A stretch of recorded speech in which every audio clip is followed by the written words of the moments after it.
बच्चों, आज हम पढ़ेंगे कक्षा 9 पुस्तक स्पर्श भाग 1 की कविता नए इलाके में, जिसके कवि हैं अरुण कमल।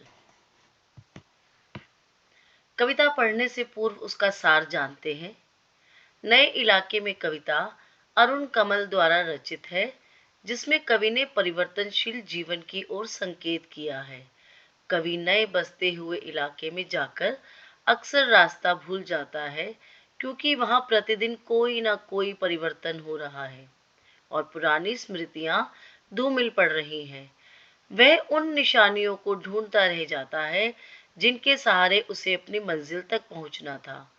प्रतिदिन परिवर्तित होने वाले इस क्षेत्र में उसकी स्मृतियां भी उसे धोखा दे जाती हैं और वह जहां जाना चाहता है उससे या तो 2 घर आगे या थोड़ा पीछे पहुंच जाता है।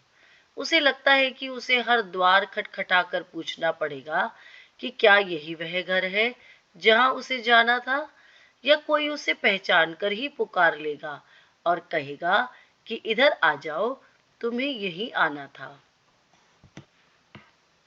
तो चलिए बच्चों, कविता शुरू करते हैं।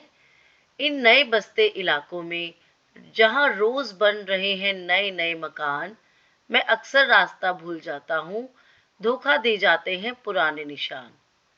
प्रस्तुत काव्यांश में कवि ने नए इलाकों में प्रतिदिन हो रहे नव निर्माण के कारण उससे उत्पन्न अपने गंतव्य स्थान की पहचान के संकट का यथार्थ चित्रण किया है।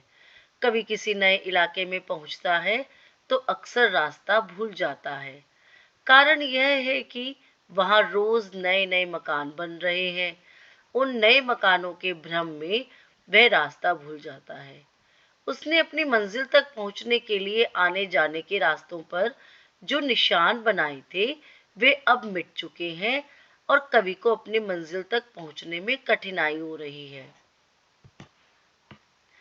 धोखा दे जाते हैं पुराने निशान, खोजता हूँ ताकता पीपल का पेड़, खोजता हूँ ढहा हुआ घर और जमीन का खाली टुकड़ा जहां से बाएं मुड़ना था मुझे।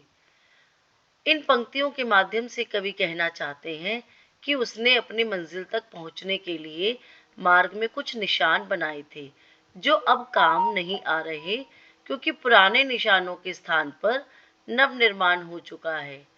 पुराने रास्ते कवि को भ्रम में डालते हैं।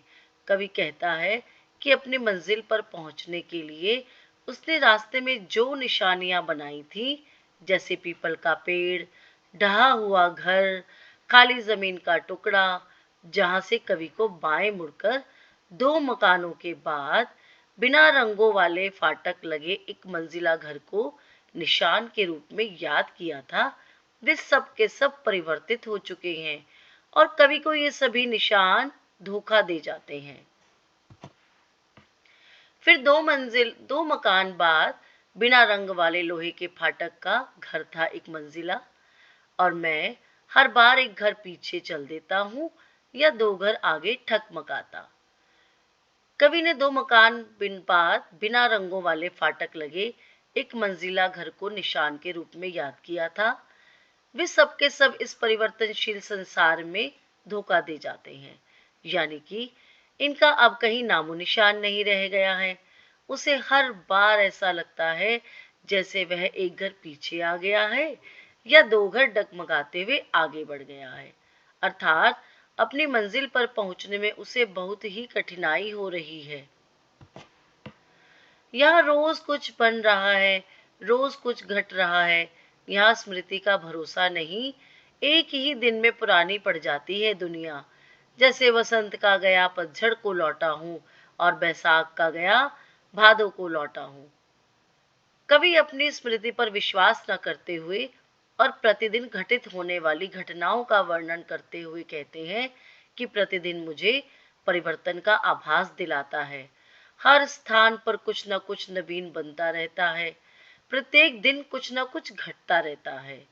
सब और परिवर्तनों के कारण मनुष्य को अपनी स्मरण शक्ति पर भरोसा नहीं है।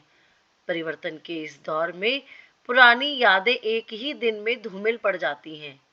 ऐसा लगता है जैसे वसंत ऋतु में जाने के पश्चात वह पतझड़ में लौटा है, अर्थात वह बहुत ही लंबे समय के बाद इस स्थान पर लौटकर आया है।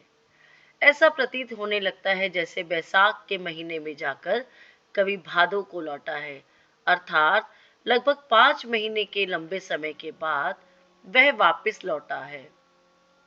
कहने का तात्पर्य यह है कि सब कुछ इतना परिवर्तित हो गया है कि कवि को लगता है कि वो वसंत ऋतु में गया था और पतझड़ में लौटा है। अब यही उपाय है कि हर दरवाजा खटखटाओ और पूछो, क्या यही है वो घर? समय बहुत कम है तुम्हारे पास, आ चला पानी, ढहा आ रहा आकाश, शायद पुकार ले कोई पहचाना ऊपर से देखकर।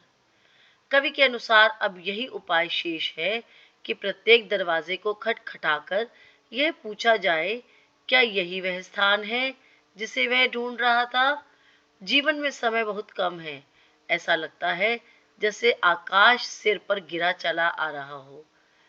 आकाश सिर पर गिरने का तात्पर्य बरसात आने को है और कवि को अपनी मंजिल तक पहुंचने की जल्दी है। ऐसा लगता है शायद कोई पहचाना हुआ पुकार ले। पानी के चले आने पर अर्थात बादलों के घिर आने पर कवि को ये उम्मीद है कि शायद ऊपर से ही कोई उसे पुकार ले और कहे कि यही आपकी मंजिल है और यही आपको आना था। तो बच्चों, इस वीडियो को देखने के लिए बहुत बहुत धन्यवाद। आशा करती हूँ कि आपको ये वीडियो पसंद आई होगी और इस कविता से संबंधित आपके सभी संदेह दूर हो गए होंगे। अगली वीडियो में जल्द मिलेंगे। मैं मीनाक्षी शर्मा आपका हृदय से आभार करती हूँ। धन्यवाद।